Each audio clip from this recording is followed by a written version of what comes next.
back at the shop. So I got a birthday present. This is an amazing birthday present.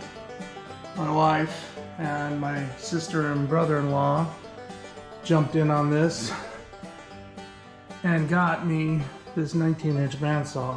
So I'm in the process of uncrating it, and it's quite the process. I left it on its base down there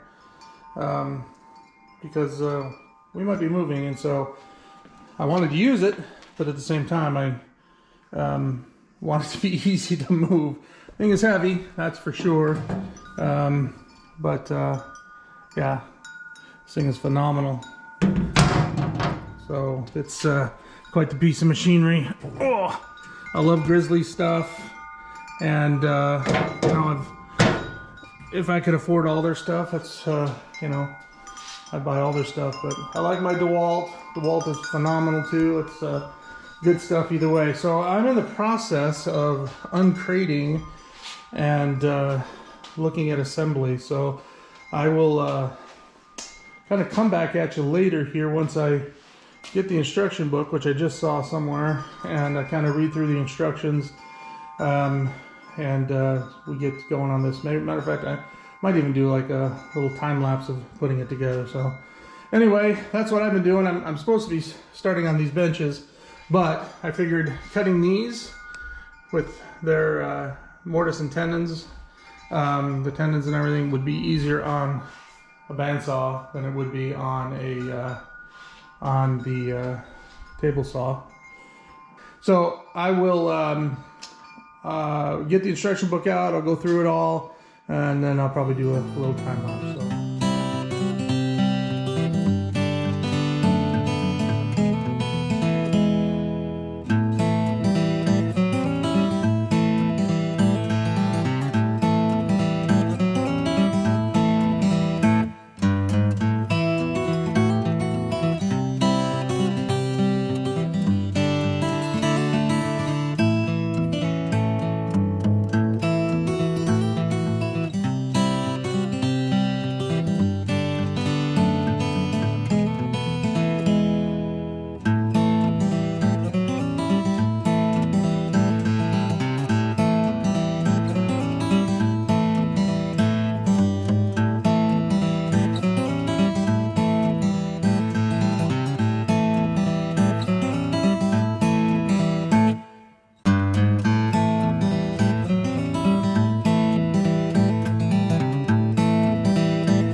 All right, everybody.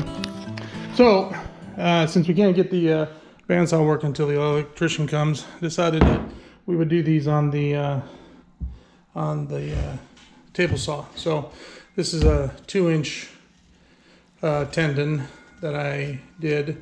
So, as you'd seen before, I measured it all out on here, and then took it over the bandsaw. You gotta, or the table saw. So you gotta basically, you know, just measure the height that way, and then run them all as you know, through and through and through until you get all 4 sides done, and then flip it up, and then change the height there, and so you get you cut out the height and the depth this way, so that you then get all those little pieces cut out, and you end up with these 2-inch tendons. Anyway, so now the next part is we're going to set up everything so that we can drill some holes, figure out which side we want these on, so that they match best at the seam. What we may end up doing is taking them through the jointer one more time. They seem like they fit okay for the most part. Maybe through the planer one more time. Yeah, maybe through the planer. Anyway, through the planer, see what's let's see here.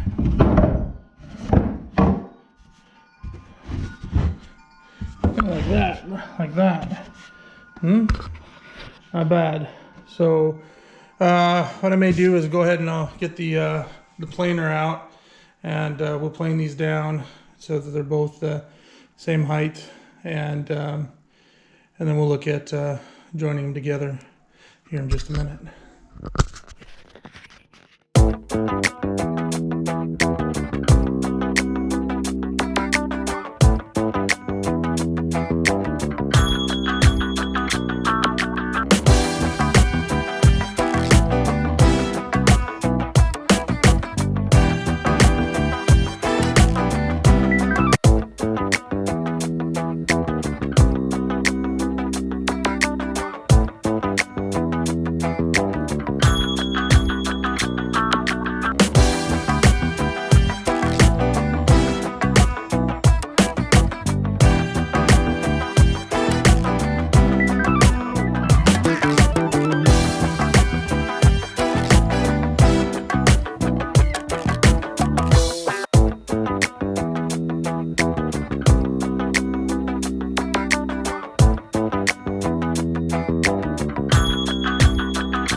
So what I did was I found out that this board was thicker than this board, and now they're pretty much the same. I planed this one down to the same thickness as this one, and so now we'll look at the 2 of them and flip them around until we see the grain that we want, and mark them for the holes, and then we'll get out the drill press there, and we'll get the holes drilled. So we'll get all set up for that, and I'll be back.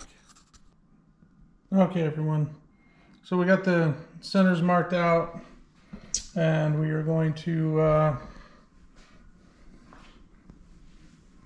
drill those out here in just a second, so we can match them up and glue them together, and hopefully get these glued up tonight. So, all right, everyone.